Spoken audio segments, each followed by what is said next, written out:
안녕하세요. 정인지 목사입니다. 잘 지내고 계신지 모르겠습니다. 이 밤이라서 이렇게 목이 조금 잠기는데요. 어떻게 LA 쪽은 어떤지 모르겠어요. 비가 많이 내렸다고 들었습니다. 좀 추운 날씨일 것 같은데요. 한국도 한동안 많이 추웠다가요. 지금 많이 회복되어서 지금 좀 영상 기온을 유지하고 있습니다. 어찌됐든, 우리가 지금 이제 코로나가 이제 막바지에 이르는 것 같아요. LA도 통계를 보니까 많이 떨어졌더라고요. 좋아지고 있는 것 같고요. 그리고 또 여기 한국도 많이 이제 안정이 되어 가고 있습니다. 어찌됐든 여러분, 우리 모두가 조금 더 또 힘내자고요. 이렇게 또 길게 갈 줄은 누가 예상했겠습니까? 또 이렇게 기도하면서 기다리다 보면요. 하나님께서 또 선한 길로 우리들에게 다시 모든 걸 또 새로운 어떤 기회를 주실 것입니다. 우리 기도하고 예배 시작하겠습니다. 하나님 아버지 감사합니다. 하나님 오늘도 우리들에게 귀한 시간 허락하여 주시고 우리가 아버지 하나님 오늘 또 예배를 통하여서 하나님께 은혜 듬뿍 받게 하여 주시며 말씀에 집중하고 하나님이 가르쳐 주시는 바대로 우리가 살아갈 수 있도록 인도하여 주시옵소서. 감사를 드리며 우리 주 예수님의 이름으로 기도드리옵나이다.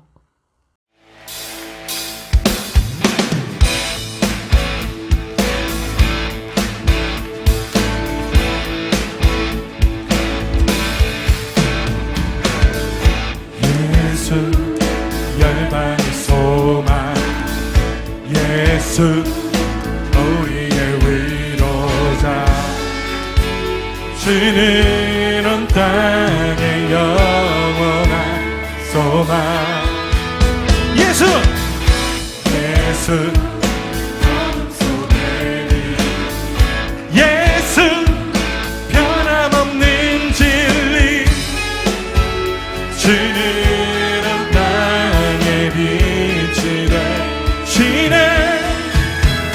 우리 위해 죽으시고 다시 사신 생명의 주, 주님만이 소망이요 변함없는 반석이라. 주님만이 온 세상을 비추시네. 죽음에서 부활하신 우리 구주 평강의 왕, 주를 믿는 모든 자의 소망 되신 주를 믿네. 아멘.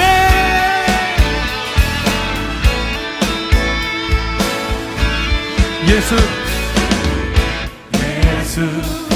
열방의 소망, 예수 우리의 위로자, 주는 온 땅의 영원한 소망. 예수 어둠 속에 예수 변함없는 진리, 주는 온 땅의 빛이 되시네. 우리 위해 죽으시고 우리 위해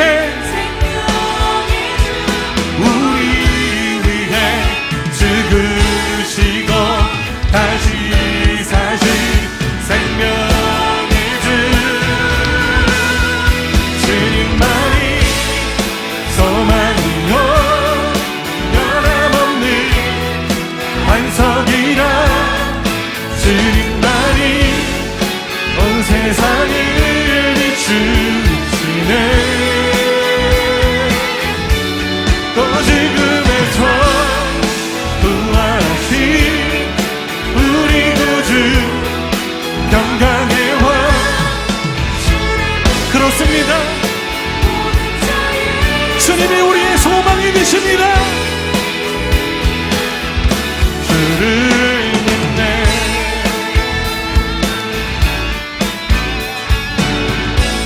우리 믿음으로 고백하며 나갑시다. 우리 위해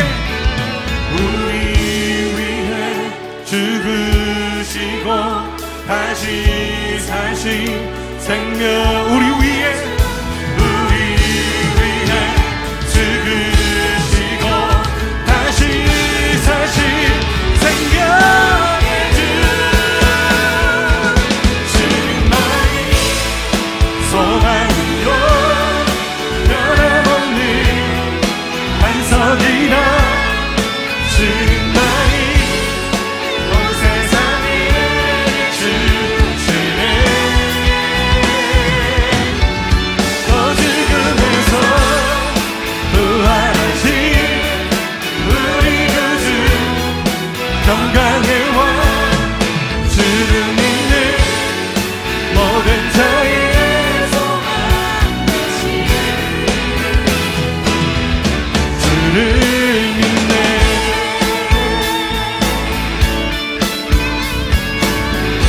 주를 믿네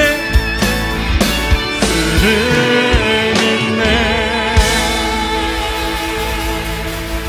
상상할 수 없던 내일로 우리를 인도해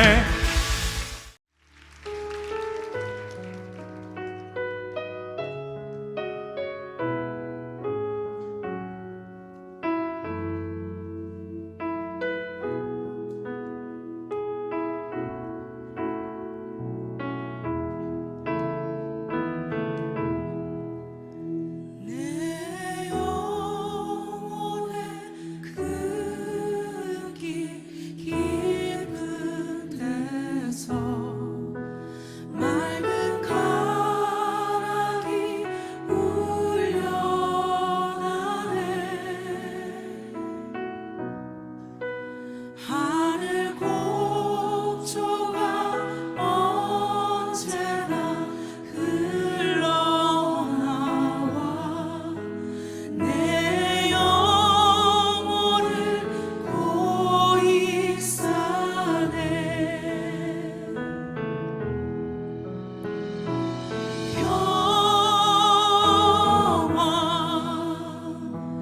평화로다 하늘 위에서 내려오네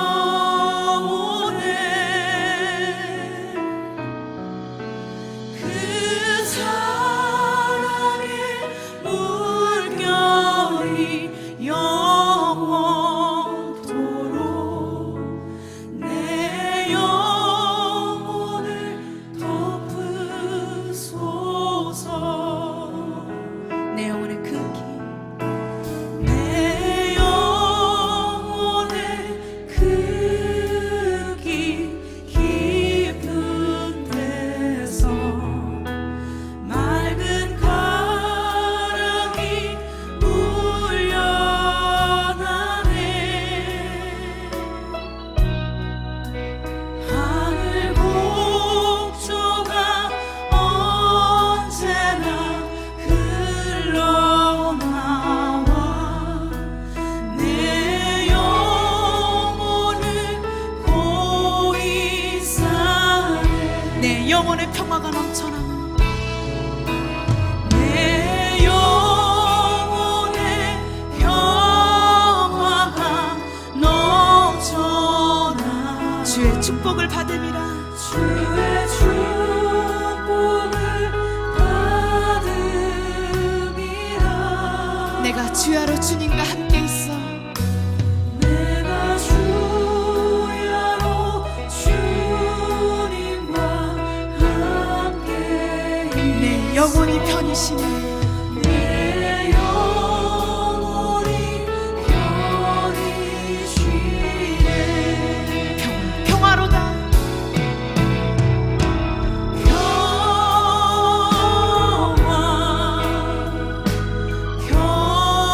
평화로다 하늘 위에서 내려오네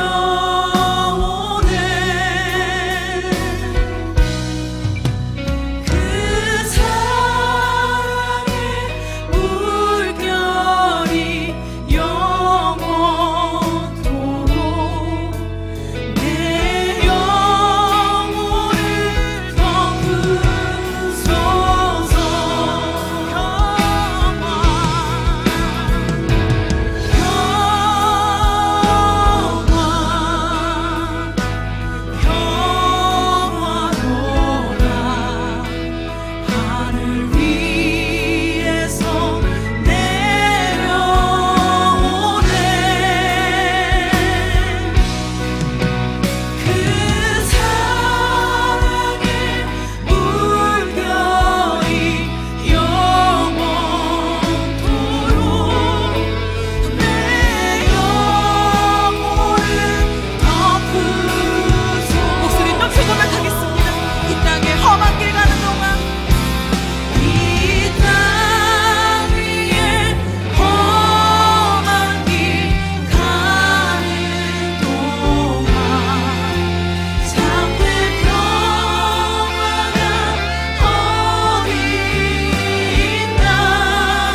평안과 위로 내게 없어도 예수 오직 예수뿐이네. 은혜 아니면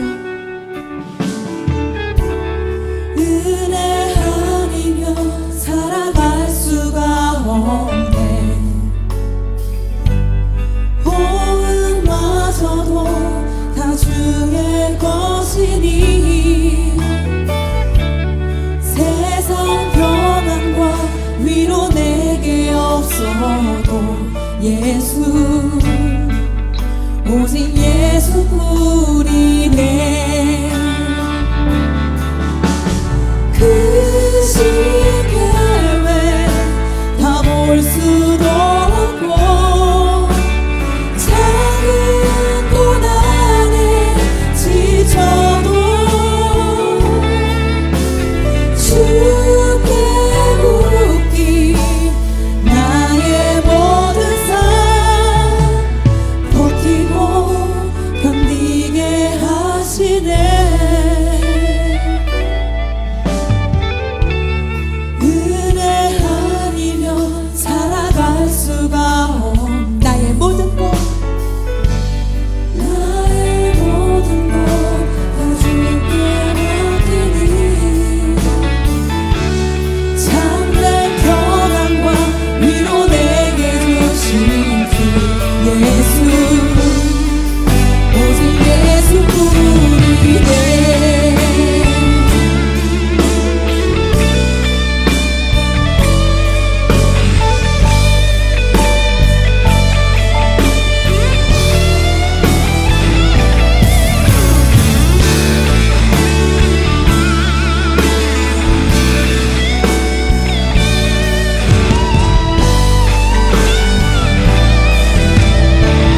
그 시기에 다 볼 수도 없고 그 시기에 다 볼 수도 없고 작은 고난에 지쳐도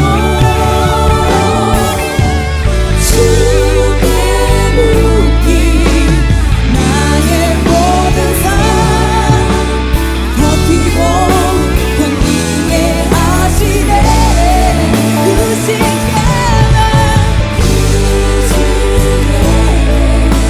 다 볼 수도 없고 작은 고난에 지쳐도 주께 묻기 나의 모든 삶 버티고 견디게 하시네. 은혜 아니면 살아갈 수가 없네. 나의 모든 것 다 주께 맡기니 참된 평안과 위로 내게 주신 주 예수 오직 예수뿐이네.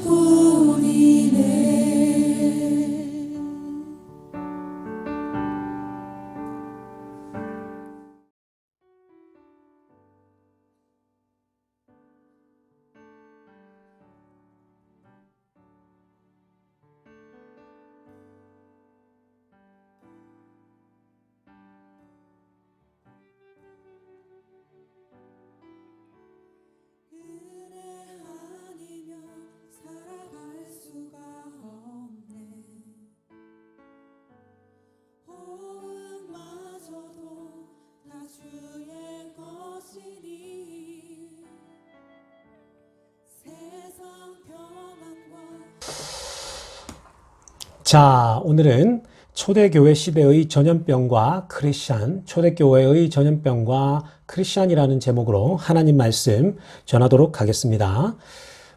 지금 이 새벽이라요, 이 목이 좀 이렇게 잠깁니다. 그래서 여러분 소리가 조금 작더라도 또 이해해 주시기 바랍니다.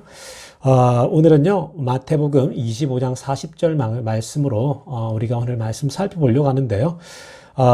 제가 최근에는 이 지금 전염병이 지금 전 세계를 덮치고 있다 보니까 사실은 지난번에도 잠깐 우리가 줌을 통해서 전체 교인이 만날 때에도 제가 이 역사 속에서 전염병이 크게 두 번 있었다라는 얘기를 드리지 않았습니까? 그때 중세 시대와 또 산업화 시대 이전에 전염병들을 얘기를 해드렸는데요. 근데 이뿐이 아닙니다. 사실은 여러분 초대교회 때도 전염병의 흔적은 굉장히 많아요. 그래서 기독교 지도자들도 그때 이 전염병이 창궐할 때에 기독교가 어떻게 살아가야 되는가에 대해서 굉장히 고민했던 흔적이 드러납니다. 그래서 오늘은요, 우리가 이 초대교회 때 1세기, 2세기, 3세기 이 사이에 전염병이 두 번이 있거든요. 강력한 전염병이. 이때 기독교인들은 어떻게 대처했고 어떻게 살아갔는지를 보면서 오늘 이 21세기에 우리가 코로나 시대를 살아가는 우리들에게 어떤 지혜를 줄 수 있는지, 또 우리가 무엇을 배워야 하는지를 살펴보는 시간 갖겠습니다. 여러분, 첫 3세기 동안의 그 초대교회 시대에는요, 두 번의 아주 전국적인, 국제적인 전염병이 발발합니다. 그 첫 번째가요, 언제 시작하냐면 2세기 중엽이에요. 그러니까 서기로 165년인데요. 겨울에 발병합니다. 서기 165년 겨울에 이 역병이 발생했는데요. 그때 황제가 여러분 유명한 황제죠. 옛날에 글래디에이터 때도 나왔던 그 할아버지 로마 황제인데요. 마르크스 아우렐리우스라고는 황제입니다. 이 마르크스 아우렐리우스 황제 때 어디서 발병하냐면요. 동부의 베르기스라고 하는 그 군부대에서 이 역병이 발병하기 시작해요. 군인들이 로마 제국의 동쪽 지역에 배치되어 있는 그 군인들 막사에서 시작하는 거예요. 그러니까 군인들이 또 이게 항상 조심해야 되잖아요. 왜냐면은 군인들은 단체 생활을 하고 이렇게 아무래도 이 청결함에 있어서는 조금 아무래도 외지에 있다 보니까 불리한데 결국 군부대에서 이 역병이 발병하죠. 그래서 180년까지 165년에 시작해서 180년까지 무려 15년간 로마 제국을 휩쓸어 버립니다. 당시에는 약도 없고 또 여러 가지 여러분 기술이나 이게 오늘 같지 않잖아요. 그래서 전염병이 한번 덮치면요, 10년, 15년이 그냥 훅 쓸어버리는 거예요. 그래서 로마 전역을 이 전염병이 휩쓰는데요. 이 전염병이 어떻게 확산이 되냐면요. 라인강을 따라서 이게 번지기 시작해요. 라인강이요. 여러분, 이 라인강이 왜 라인강 중심으로 전염병이 번지기 시작하냐면요. 라인강이라고 하는 것은 고대에는 강이 중요했잖아요. 물이 중요했지 않습니까? 사람들이 어디에 모여 살았냐면요. 강 주변으로 도시가 형성이 됐다고요. 그러니까 강 주변으로 마을이 형성되고 사람들이 몰리게 되고 도시가 형성됐죠. 그러니까 로마 안에서도 여러분 티베레 강이나 이런 강 주변으로 그런 로마라는 도시가 발전한 것처럼 당시에도 이 라인강을 따라 확산되는데 그 라인강 주변으로 도시들이 있었거든요. 그게 무슨 말입니까? 수많은 사람들이 라인강을 중심으로 살고 있었기 때문에 이 전염병이 사람이 모여 있는 곳으로부터 시작해서 계속 번져 나가는 거예요. 그러니까 도시다 보니까 사람들이 팩돼 있잖아요. 뭉쳐 있잖아요. 그러니까 거기 한번 발병하게 되면 이 번지는 속도가 그 당시에는 속수무책이죠. 그래서 강을 따라서 도시들이 하나씩 막 휩쓸어지는 거예요. 오늘도 우리가 여러분 단체 생활을 많이 하고 또 서울이라고 하는 도시, LA라고 하는 도시, 뉴욕이라는 도시 되게 심했잖아요. 뉴욕도 초창기에 제일 심한 도시였고 서울도 여러분 여전히 지금도 가장 많은 사람이 몰려 살다 보니까 가장 많은 전염병 환자가 생기는 게 사실입니다. 더군다나 여러분 이 당시 로마 시대 때는요.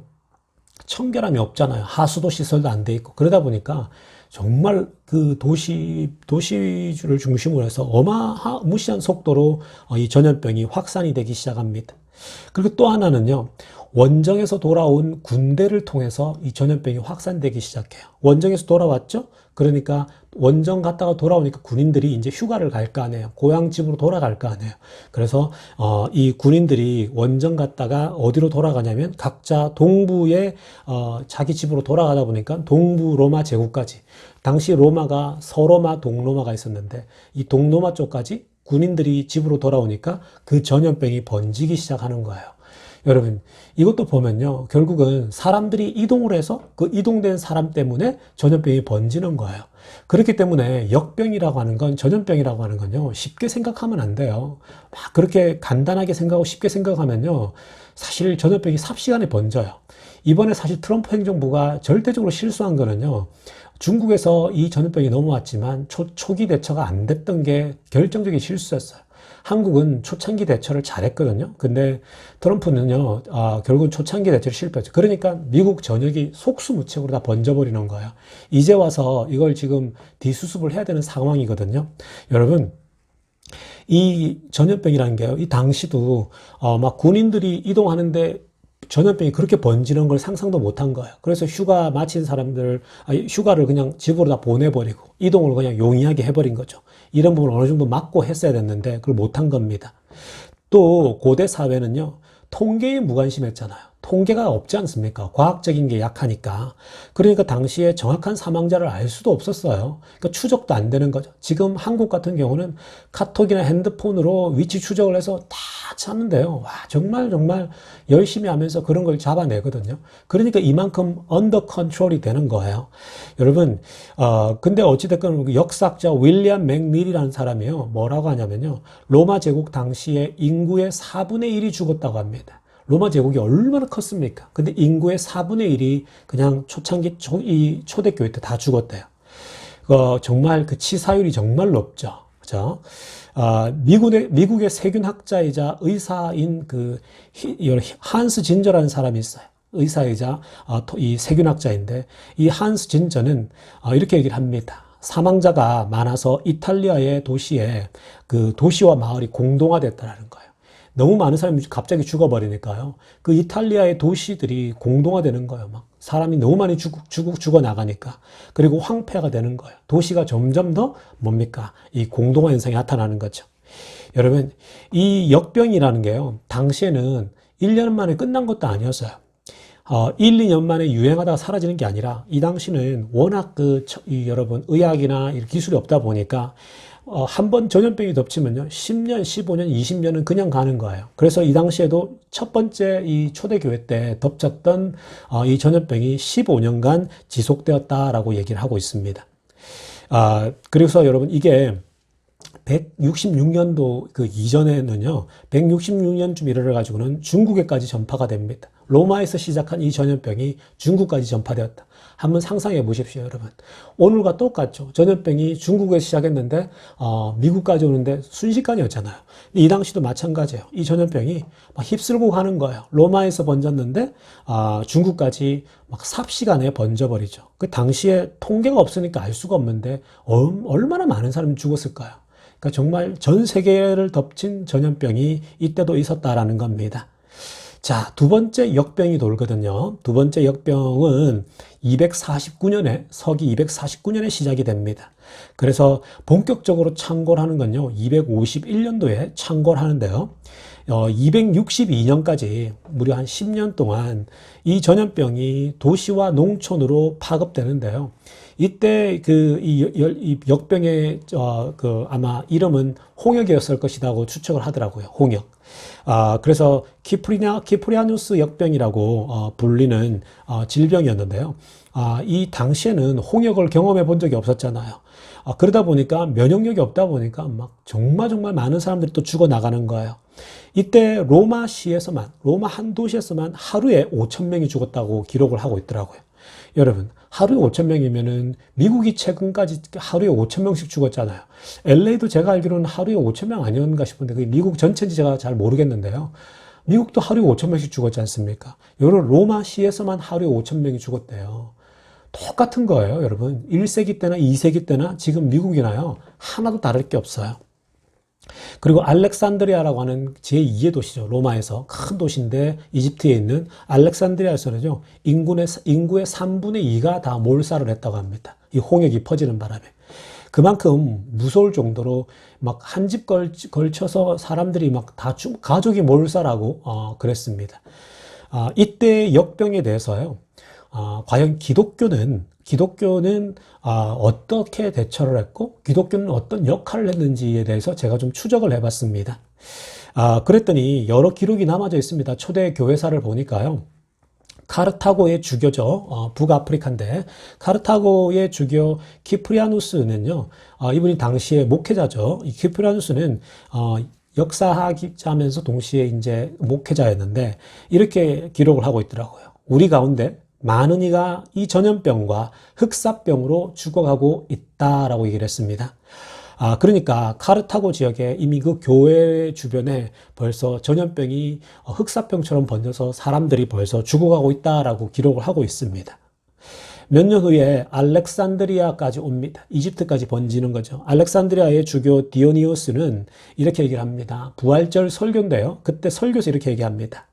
청천벽력처럼 그 어떤 재앙보다도 공포스러운 존재인 이 질병이 여기까지 당도했다라고 기록을 하고 있습니다. 탄식했다고 얘기합니다. 정말 안타까운 거죠. 설교 시간에 이 질병이 여기까지도 임박했다라고 하는 거죠. 그러니까 지금은 여러분 이런 질병이 와도 뭔가 지식이 있고 정보가 있고 세네타이저가 있고 뭔가 대처할 수 있는 그래도 그 마스크도 있고 있잖아요. 근데 이 당시에는요. 속수무책으로 죽어나가는 거예요. 그러니까 이 전염병이요. 얼마나 공포였겠어요. 자기네 마을에서 이 전염병이 돌고 있다라는 그 소식만으로도 정말 공포죠. 그러니까 설교 시간에 정말 이 질병이 이 지역도 임했으니까 조심하라고 얘기를 하고 있는 거죠. 여러분, 이 기독교가 어떻게 대처했을까요? 이 역병이 창궐했을 때 기독교의 태도는 어땠을까? 저는요, 개인적으로 그 부분이 굉장히 궁금했었어요. 그래서 계속 역사를 추적하면서 제가 살펴보고 있는데요. 그리고 기독교가 이렇게 행동을 했을 때 또 기독교는 어떤 영향을 받게 되었는가? 그런 지점까지 두루두루 살펴보았는데요. 당시에 여러분, 이 초대교회 때요. 초대교회 때 이 대역병, 이 전염병에 대해서 사람들의 기대가 있었어요. 정치권이건 경제권이건 어디건 모든 사람들이 기독교 또는 종교를 향해서 너희가 답을 좀 달라라고 얘기를 합니다. 왜냐하면 여러분 왜 종교를 향해서 답변을 달라 이 질병에 대해서 답을 달라고 하냐면 고대 사회에서는 종교 즉 목회자나 종교 사제들이 여러분 다 의사 역할도 했잖아요. 병 치유도 하고 기도해서 병도 낫게 하고 막 그랬잖아요. 그러다 보니까 당시의 정보나 병과 관련된 것에 대해서는 종교인들이 답을 해야 됐습니다. 종교인 중에서는 기독교도 있고 이단들도 많을 거 아니에요. 그죠? 다양한 종교가 있었습니다. 그래서 그 당시에 이 로마에서요, 이렇게 종교에게 이렇게 질문을 했었습니다. 첫 번째는 뭐냐면요, 왜 이런 재앙이 일어났냐라는 거예요.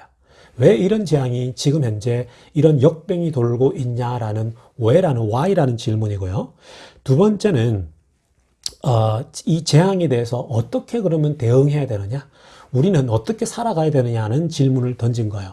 그래서 이 두 가지에 대해서 모든 종교가 답을 해야 됐습니다. 오늘로 따지면 우리나라로 따지면 불교가 있고 기독교가 있고 가톨릭이 있고 다 여러 종교가 있잖아요. 이단도 있고 신천지도 있고 뭐 많아요. 그죠? 이들이 답을 내놔야 되는 거예요. 왜냐? 정말 고대 사회에서는 이 종교 기관에게 그 질문을 던졌거든요.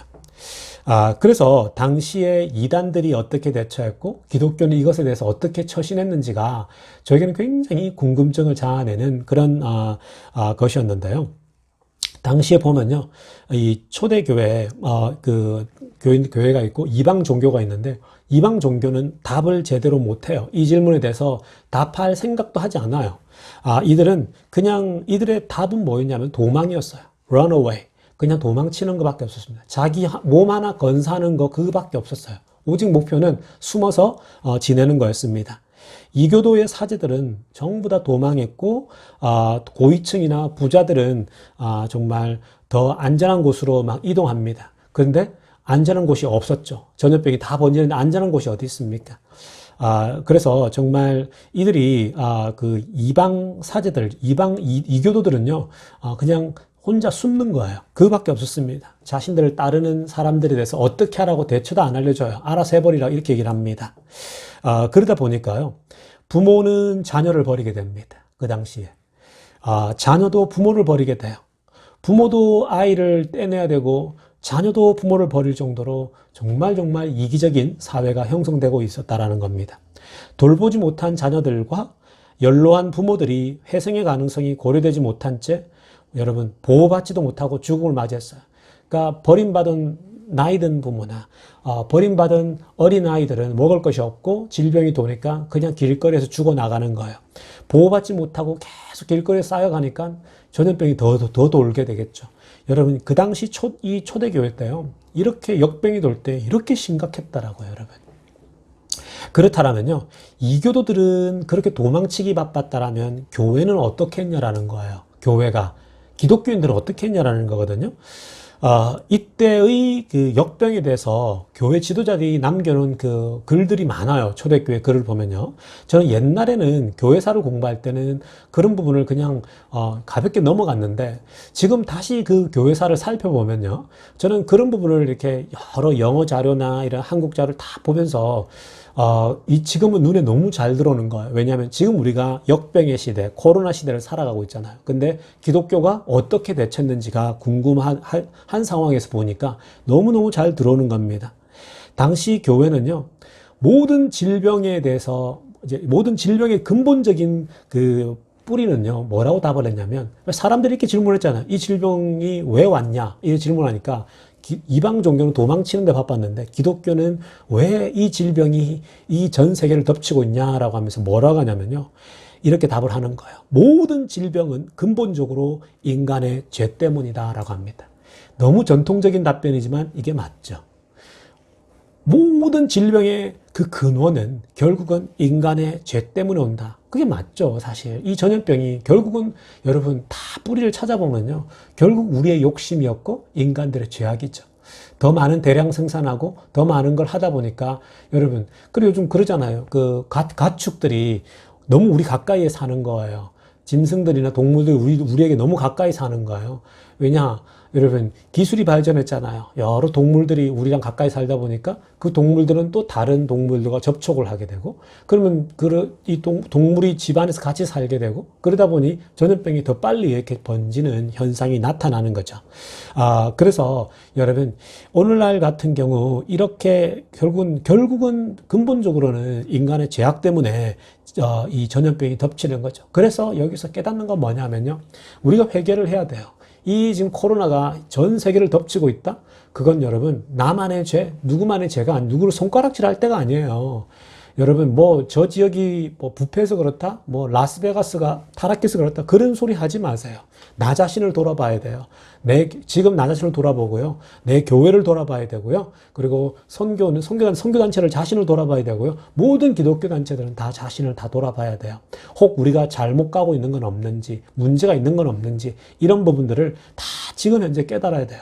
교회가 얼마나 부패하고 타락했습니까? 교회가 얼마나 여러분 썩어 있습니까? 그런 부분을 하나님이 다 드러내는 거예요. 선교단체도 마찬가지고요. 그리고 기독교 관련된 모든 조직들 다 마찬가지예요. 이참에 여러분 이 코로나 때 한번 모두가 다 뒤집어지고 새롭게 정결해지고 새롭게 뭔가를 만들어 가야 돼요. 너무너무 모든 것이 여러분 썩어 있기 때문에 이런 문제가 한꺼번에 덮치는 겁니다. 자, 그리고요, 또 하나는 뭐냐면요. 그 당시에 기독교는 그 왜라는 질문에 답했을 뿐만 아니라, 도망이 아니라, 도피가 아니라, 보살핌과 배려라고 하는 사랑을 강조합니다. 사랑으로, 옆에 어려운 이웃을 도와야 된다라고 얘기를 합니다. 사랑으로, 질병을 함께 극복해라고 얘기를 하죠. 이 점이 이방 종교와, 기독교의 차이였어요. 기독교는 그 당시 지도자들이 정말 잘 가르쳤어요. 도피가 아니라 사랑을 실천하라. 나보다 어려운 사람을 조금이라도 도와라 얘기를 하죠. 그리고 이것은 인간의 죄 때문에 오는 것이다. 그래서 회개하면서 새롭게 해 나가야 된다고 얘기를 하는 거죠. 그런데 여러분 저는 더 재미난 것은 뭐냐면 이 2차 여러분 팬데믹이 왔을 때요. 이때 황제가 데시우스 황제였거든요. 249년부터 251년 사이인데 이 황제 때도 기독교가 핍박을 받고 있었어요. 전염병이 덮쳤는데 마침 또 기독교가 조직적인 핍박을 받고 있었다라는 거예요. 그러니까 생각해 보십시오. 기독교인들이 너무 힘들었던 거죠. 팬데믹이 왔어요. 전염병도 덮쳤죠. 그런데 정부로부터 핍박까지 받고 있었어요. 그러니까 여러분 얼마나 기독교인들이 어렵겠어요. 그럼에도 불구하고 그렇게 어려웠던 시대에 교회 지도자들이 뭐라고 했냐면요. 기독교적인 가치를 드러내는데 이것은 우리의 인간의 죄악 때문이다. 모두가 회개해야 될 것을 얘기하고요. 그리고 또 하나가 사랑으로 같이 이 어려움을 극복해야 된다 얘기를 한 거죠. 알렉산드리아의 감독이었던 이 디오니우시우스가요. 이 교도들은 처음 이 질병이 발생하자 아픈 자들을 다 내쫓았고 가장 가까이 있는 자들이 먼저 도망쳤고 이 교도들이 막 도망치더래요. 그리고 사람들을 내쫓더래요. 어려운 사람을 돕지도 않고 자기들 배만 채우더래요. 병든 자가 죽기도 전에 그냥 묻어버린대요. 이 교도들은요. 다른 이방 종교들이요. 그런데 기독교인들은 달랐다라고 얘기를 합니다. 기독교인들은 역병의 현장에서 사랑을 베푸는 사람들이었어요. 자기만 살겠다고 도피하는 게 아니고요. 감염된 사람들을 돌보고요. 또 죽은 가족들을, 남아있는 가족들을 돌보기도 하고요. 기독교인들은 곳곳을 다니면서 어려운 사람들에게 빵 한 조각 더 나누어 주고, 그렇게, 정말 도움을 베푸는 것이 기독교였다라는 겁니다. 그런데요, 그 도움이 단순히 기독교 안에만 머물지 않았어요. 교회만 국한된 게 아니고요. 교회 바깥에까지 이 사랑을 흘려보냅니다. 이방인들에게까지 흘려보내요. 당시 이방 종교 지도자들이 여러분 다 도망가 버리니까 그 이방 종교를 따르는 사람들, 이방 종교인들이 얼마나 여러분 힘들었겠습니까? 뿔뿔이 흩어져 있는데 뭘 따라야 될지 모르겠는 거예요. 근데도 교회가 그때요, 이방 종교인이지만 그들까지도 도움의 손길을 베풀게 됩니다. 왜냐하면 하나님의 선하심과 자비하심을 그 당시 교회 지도자 키프리아누스가 얘기하거든요. 하나님의 자비는 기독교인에게만 국한되지 않는다 얘기합니다. 이 전 세계의 하나님의 자비는 여전히 흘러간다라고 합니다. 하나님의 자비를 보라고. 원수를 이 하나님이 이 악한 것을 결국은 선으로 이기지 않냐고. 그래서 이 악한 것을 선함으로 이겨야 된다. 그러니까 기독교인들이 먼저 선한 일로 모든 악한 것을 극복해 나간다라는 거예요. 그래서 여러분, 결국은 이 전염병이 도는 사회에서 그 당시 기독교인들은 사랑을 실천하라고 가르쳤다라는 겁니다. 역병이 이 절정에 달할 때요, 260년도 디오니우스는 이 부활절 설교할 때 이런 얘기를 합니다. 우리 형제 그리스도인 대부분은 무한한 사랑과 충성심을 보여주었으며 한시도 몸을 사리지 않고 어려운 이웃들을 배려하고 돕는 데 힘을 쏟았습니다. 그들은 위험을 무릅쓰고 아픈 자를 보살폈고 그들의 모든 필요를 조금 다 채워주기 시작했다라고 합니다. 주님을 섬기듯이 섬겼다라고 이렇게 기록을 남기고 있더라고요. 굉장히 감동적이죠. 여러분, 자기 자신도 감염될 수 있고 죽을 위험 속에서도 형제 사랑을 실천했다라고 합니다. 그래서 그 당시에 굉장히 재미난 구절이 하나 있더라고요. 파라볼로나이라고 합니다. 파라볼라노이. 이 말은 무슨 말이냐면요, 이 헬라어인데 파라볼라노이는 위험을 무릅쓰는 자들, 위험을 무릅쓰는 자들이라는 뜻이에요. 이 파라볼로노이. 위험을 무릅쓴다라는 겁니다. 여러분, 3세기 당시에 기독교 공동체에서 파라볼라노이라는 칭호가 있었다. 기독교인을 크리스찬이라고, 왜 우리 안디옥 교회에서 최초로 기독교인이라 불렸다라고 했잖아요. 저는 그것보다 이게 더 중요한 것 같아요. 파라볼라노이, 외부인들이 기독교를 향해서 뭐라고 했냐면 파라볼라노이라고 했어요. 파라볼라노이가 뭐냐? 여러분, 이 파라볼라노이는 위험을 무릅쓰는 자들. 여러분, 오죽하면 기독교인들이 모두가 막 피해가고 도망가는 상황에서 기독교인들은 정말 더 어려운 일을 가서 위험을 무릅쓰고 돕고 여러분 그들에게 위로를 줬다라고 하지 않습니까? 여러분, 이게 바로 기독교예요. 파라볼라노이. 여러분, 기독교가 어려운 사람에게 자기 희생적 사랑을 실천했다라고 하는 중요한 증거입니다. 기독교를 향해서 파라볼라노이라고 했다라는 거. 정말 감동적이지 않습니까, 여러분? 여러분, 이런 사랑의 실천이 그렇다면 기독교에 어떤 영향을 주었냐라는 지점이거든요. 키프리아누스나 디오니우시우스 같은 이런, 그리고 또 역사가 유세비우스 있죠. 유세비우스의 역사도 있는데 그 유세비우스 같은 사람은 이런 역병이 기독교가 성장하는데 결정적인 역할을 했다라고 기록을 남깁니다. 기독교가 초대교회 때 그 핍박 속에서 어떻게 성장했냐? 바로 이 전염병이 번지는데 이때 기독교인들이 큰 역할을 했기 때문에 기독교는 성장했다고 합니다. 그리스도인들이 병든 사람들 간호했죠. 또 어려웠고 돈 없는 사람들에게 빵을 베풀어 주면서 도와주었죠. 모든 치료가 중단된 상태에 있는 사람들에게요. 사실은 기본적인 것만 해줘도 그 사망률을 굉장히 떨어뜨릴 수가 있었대요. 당시에 사람들이 무서워가지고 사람들을 돕질 않는 거예요. 접촉을 안 하는 거예요. 근데 기독교인들은 가서 기본적인 걸 해주는 거야. 예를 들면 빵을 나눠주고 먹을 걸 나눠주고 우유도 주고 뭐 물도 주고 한 거예요. 빵과 물만 제공했대요. 그 당시에 기독교인들이 물과 음식을 가장 기본적인 것만 제공하는 것만으로도요. 그 당시 연약해 있고 길거리 병들어 있는 사람들이 건강을 회복할 수 있었다라고 얘기를 합니다. 그러니까 여러분 당시에 기독교인들이 간단했어요. 물과 빵 가장 중요한 기본적인 거잖아요. 그걸 이렇게 베풀기 시작하니까요. 사람들이 교회로 막 몰려들기 시작한다라는 거예요. 교회는 저런 사랑을 베푸는 곳이구나를 깨달은 거예요. 그래서 당시에 교회가요. 정말 물과 음식 기본 아닙니까? 그런 걸 제공하는 거예요. 막 사람들이 그걸 보면서 교회가 빛이다라고 생각하고 사람들이 밀려드는 거죠. 기독교인들이요. 조금 더 어려운 사람들을 돕고 그리고 이 돌보는 사역이 교회 성장을 가져왔다라는 거예요. 여러분 제가 계속 몇 주간 그런 설명드리지 않았습니까? 땅 가지 말라라는 거예요. 여러분 그 지금 코로나 속에서도 여러분 전염병 속에서 우리가 해야 할 일을 제가 그렇게 말씀드리지 않았습니까? 우리가 여러분 이 코로나 전염병 속에서 예배 한 번 더 드리는 게 무슨 의미가 있고 새벽기도 한 번 더 드리는 게 무슨 의미가 있냐 제가 이런 얘기를 했잖아요. 여러분 오해하지 마십시오. 예배는 드려야 되고요. 그리고 여러분 그리고 새벽기도 하면 너무 좋죠. 기도하는 건데. 그런데 여러분 그것보다 더 중요한 것이 뭐냐면요. 그게 중요한 게 아니라 기독교가 지금 해야 할 일은 사랑의 실천이에요. 제가 그래서 계속 말씀드리지 않았습니까? 주변에 나보다 조금 더 어려운 사람을 도와라고. 내가 도울 수 있는 사람을 찾아서 도와라는 거예요. 내 가족뿐만 아니라 주변에 내가 조금이라도 도울 수 있는 사람이 없을까 보고 돕는 거거든요. 그렇게 하면 여러분 그게 바로 기독교의 사랑을 실천하는 거고 하나님이 그걸 잘 보고 있는 거예요. 여러분 이렇게 나보다 조금 더 어려운 사람들을 돕는 것이 지금 우리가 해야 할 일입니다. 예배 한 번 더 드리는 위해서 모이는 거요. 그리고 새벽기도 뭐 못 드리고 있는데 한 번에도 뭐 악착같이 모이려고 하는 거요. 잘 생각해 보십시오. 한번 여러분 초대교회 때 초대교회 지도자들은요 그런 걸 강조하지 않았어요. 지금은 어려운 이웃을 도와라고 얘기를 했던 거예요. 성도 여러분, 그러니까 지금 코로나로 인해서요 모두가 고통받고 있잖아요. 꼭 물질적이 아니어도요 사람들에게 정신적으로 위로를 주고 손잡아주고 여러분 그런 게 필요한 거거든요. 그러니까 여러분 내가 조금이라도 도울 수 있다면 도울 때가 기독교가 인정을 받는 겁니다. 나도 인정받고 하나님으로부터 인정받는 거예요.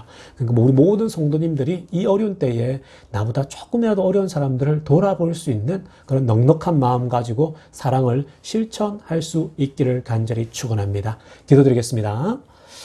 하나님 아버지 감사드립니다. 하나님 오늘 저희들에게 또 귀한 또 아버지 하나님 말씀 주셨습니다. 초대교회 때 역병이 돌았을 때 이방인들은 도망치기 바빴고 자기 배불리기 바빴지만 하나님의 사람들은 사랑을 실천하고 물과 빵을 준비해서 어려운 사람들을 찾아가서 먹이고 입혔습니다. 그러자 많은 사람들이 교회로 몰려 들어왔습니다.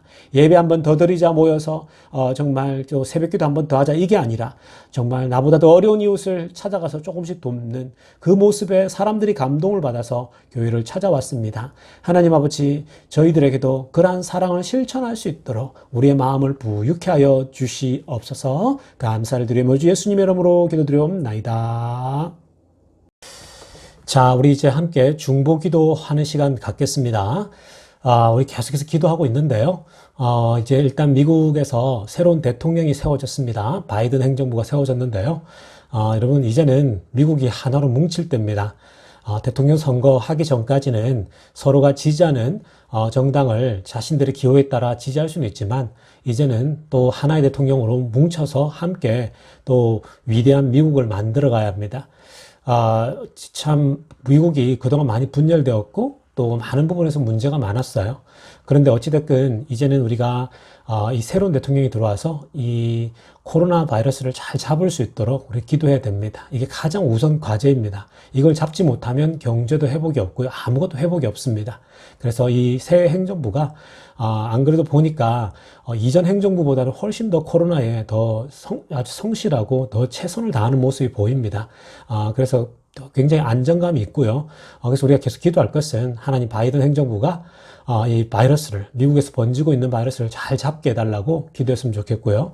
그리고 바이러스, 그를 잡을 수 있는 이 백신이, 미국 전역에 빠른 속도로 빨리 한 사람 한 사람에게 다 나아져서, 빨리 집단 면역에 이를 수 있게 해달라고 기도했으면 좋겠어요. 이 백신 공급에 차질이 없게 해달라고 기도하시고요. 그리고 또 기도할 것은, 지금 현재 이 코로나로 인해서 여전히 주변에 어려운 사람들이 많습니다. 여러분 찾아보면요.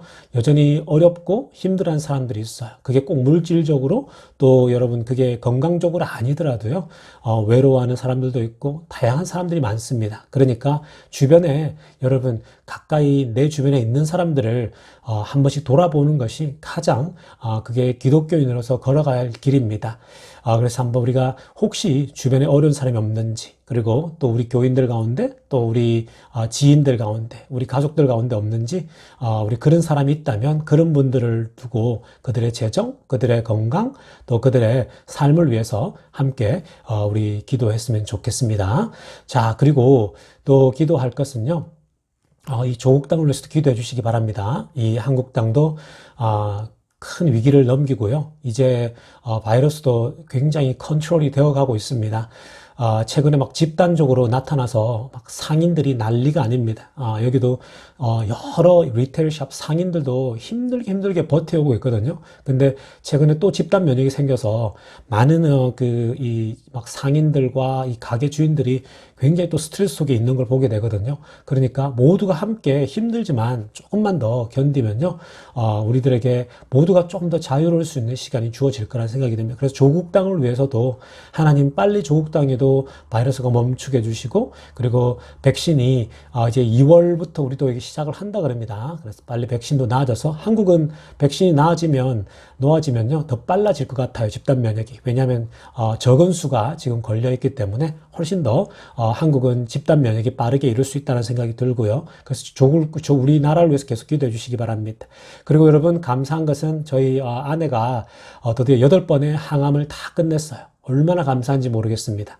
8번이 다 끝나고 그 8번을요 이제야 드디어 다 끝내고 나니까 처음 시작할 때는 이게 언제 끝나나 생각했는데 정말 수월하게 다 끝난 것 같아요. 처음에 한두 번만 힘들었지 나머지는 정말 하나님께서 너무 이렇게 수월하게 진행시켜 주셔서 얼마나 감사한지 몰라요. 그래서 이제 다음 주 수요일 날 이제 수술 날짜를 잡기 전에 이제 검사를 하게 됩니다. 그래서 또 전체적으로 이제 어떻게 됐는지 그걸 살펴보는 그 검사인데요. 그러니까 처음에 왔을 때 했던 머리부터 발끝까지 살펴보는 검사입니다. 그래서 그 검사에서 좋은 결과 있게 해달라고 계속 기도해 주시기 바랍니다. 우리 함께 통성으로 기도하겠습니다. 하나님 아버지 그렇습니다. 하나님 저희들에게 오늘도 아버지 귀한 예배 시간 허락하여 주시고 주일을 맞이해서 함께 예배하고 함께 기도할게 하시니 감사드립니다. 하나님 아버지 정말 우리 인간이 미약합니다. 정말 연약합니다. 하나님 인간은 한 치 앞도 내다볼 수 없는 그런 존재들입니다. 그런데 아버지 하나님 이 바이러스 작은 미미한 바이러스 하나 때문에 온 세계가 이렇게 하나님 죽느니 사느니 하고 있습니다.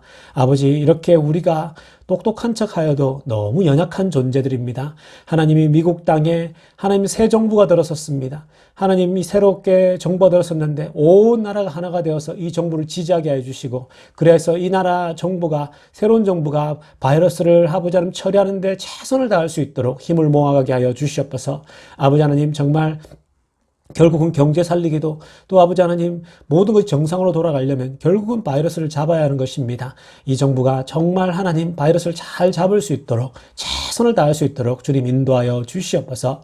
그리고 아버지 하나님 백신이 한치 오차 없이 잘 공급되게 하여 주셔서 이 백신이 하나님 아버지 정말 딜레이 되거나 늦춰지거나 부작용이 없게 하여 주시고 하나님 정말 미국 온 국민에게 빨리 아버지 하나님 이 백신이 나와져서 온 국민들이 다시 아버지 하나님 정상적인 삶을 살 수 있도록 도와주시옵소서. 그리고 아버지 하나님 기도 없는 것은 정말 아버지 하나님 바이러스 때문에 이 코로나 때문에 힘들어하는 사람들이 너무나도 많습니다. 우리 주변에 조금만 살펴보면 하나님 여러 가지 이유로 어려움을 당하고 있습니다. 물질적 때문에 어려워하고 또 아버지 하나님 정말 육신적으로 어려워서 또 질병적으로 어려워하고 또 아버지 하나님 이저것도 아니라 하나님 그냥 외로워하는 사람들도 많습니다. 하나님께서 찾아오셔서 이 모두를 위로해 주시고 하나님 특별히 우리가 내 주변에 할 수 있는 일들 작은 일부터 감당하게 하여 주시옵소서. 그리고 아버지 하나님 정말 이 조국 땅에도 하나님 은혜를 내려주셔서 이렇게 잘 잡히게 하시니 감사드립니다. 위기를 여러 번 겪었지만 온 나라가 함께 뭉쳐서 이 위기를 잘 극복하고 있습니다. 주님 계속해서 은혜 베풀어 주셔서 이 어려운 시기를 잘 지날 수 있도록 주님 도와주시옵소서. 아버지 하나님 또 기도하옵는 것은 하나님 아버지 정말 지금까지 인도해 주시되 정말 우리 집사람들 아버지 하나님 이렇게 정말 아버지 어려운 시기를 잘 견디고 항암을 다 마치게 하시니 감사드립니다. 건강한 모습 주셔서 감사드리고 아버지 다시 한번 정상적으로 돌아가려고 하니 정말 기대가 됩니다. 하나님 마치는 날까지 주님께서 인도해 주시고 수술을 끝낼 때까지 주님 인도하셔서 말끔하게 완치되게 하여 주시옵소서. 오늘도 하나님 정말 주신 말씀 붙잡고 돌아갑니다. 그리고 하나님 한 주간 또 그렇게 살기를 소원합니다. 감사를 드리오며 우리 주 예수님의 이름으로 기도드리옵나이다. 자, 우리 이제 축도하고 예배 마치도록 하겠습니다. 이제는 우리 구주 예수 그리스도의 은혜와 하나님 아버지의 놀라우신 사랑과 성령의 기쁜 충만하심이 오늘도 하나님 말씀 붙잡으며 이 어려운 시기에 하나님 다른 데 집중하는 것이 아니라 주변에 나보다 조금 더 어려운 한 소자를 돕는 정말 그들을 돕기 위해서 신경을 쓰고 애를 쓰는 모든 성도들 가운데 지금부터 영원토록 함께 있기를 간절히 축원하옵나이다.